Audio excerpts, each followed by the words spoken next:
Hello, it is I, Count von Folsky. Tonight we are going to read one more fix.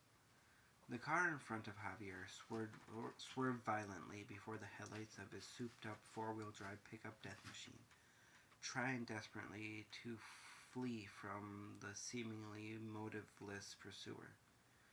Javier was motivated, though. At least he always thought so. Now he wasn't so sure.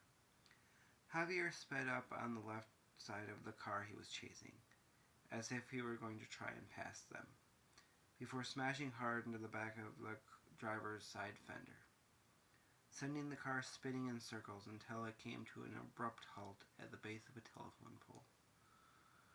The screaming began as Javier casually pulled over, exiting his truck and strolling leisurely over to the now totaled vehicle.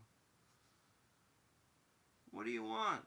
the man in the driver's seat asked when he saw Javier approach, his eyes flowing with tears and a face gushing with warm, fresh, running blood.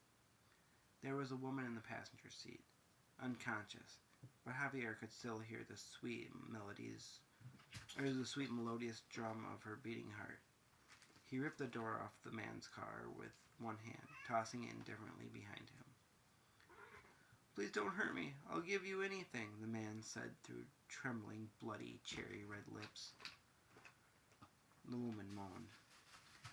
Javier looked at the man caught in his seatbelt, struggling to free himself from a death he knew he couldn't escape. Well, he could escape. There were other ways. Constance had told him about alternatives she had wanted him to try. She had wanted them to try. She had already started. She was down to 1 human a month at first, and now she had been clean for 3 months. But animal blood? He didn't know about that. He never actually tried it before. But with a little one to think of... The man broke free of his seatbelt and ran screaming from the vehicle, flailing his arms wildly as he sped down the road like a wild lunatic. Javier looked at the woman contemplatively before he followed after the man, catching him instantly. Javier picked him up by the back of the neck with one hand, turning him so they faced each other. "Please don't kill me," the man cried. "You left your wife." "I don't want to die." "I would never leave my wife, or any woman alone, not even if I stood alone against a pack of angry werewolves." "Please don't kill me," the man repeated as his bladder released. "You are so worried about dying, yet you spend the short amount of time you have with someone you would so willingly let die? Why should I let you live?" "I'm a nice guy. I was scared. Can I go back to her now?" "All these me's and I's. You really are selfish, aren't you?" The man started to blubber. "But I suppose I'm selfish too. There are ways I can sustain myself without hunting, without killing. But I consistently choose to ignore them, to murder anyway. All in the name of food. What can I say? I love to hunt, to kill. But it isn't always about what I love. I'm learning that now. I have a little one, you know. I don't think I want him growing up needing the blood every night, having to hunt and be hunted. A life filled with death is not usually much of a life." "So does that mean you're going to let me go?" Now, if you'd have said, 'Will you at least let my wife go?' I definitely would have let you go. Hell, I'm in a generous mood. If you'd have just said, 'Let us go,' I still probably would have let you go.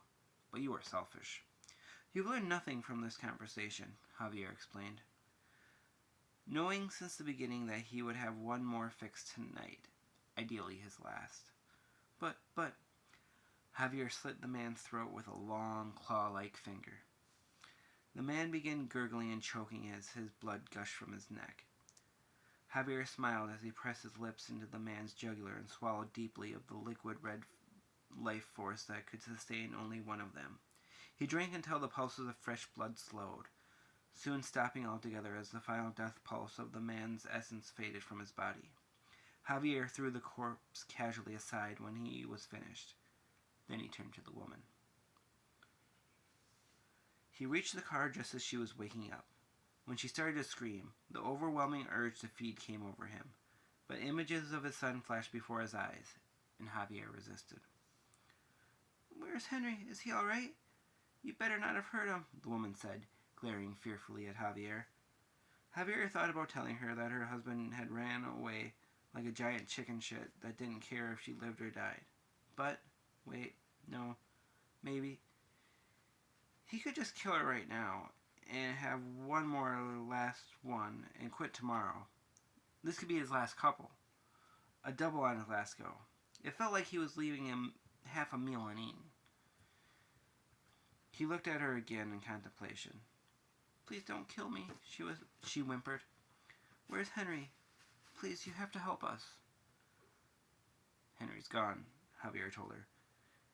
"It's your lucky night tonight. I'm going to give up my old way of life." "Take what you want, I have money." "I took what I needed, but I don't need it anymore, I think. I hope. No, I can do this." Javier took one final gluttonous look at her. No, I can be strong." The woman continued to cry in silence. Javier turned and walked away, taking one long, longing look back before disappearing into his truck and driving away. Javier spent the next night fighting over sheep with a fearless territorial coyote, who he soon named Herman and unofficially adopted. They shared the sheep. Constance was proud of him. Julius was too young to be proud of his father right then, but he grew up being proud of him. For Javier had become a non-murdering vampire. The end. This was One More Fix, and I am Count Von Volsky. I wish you a good night.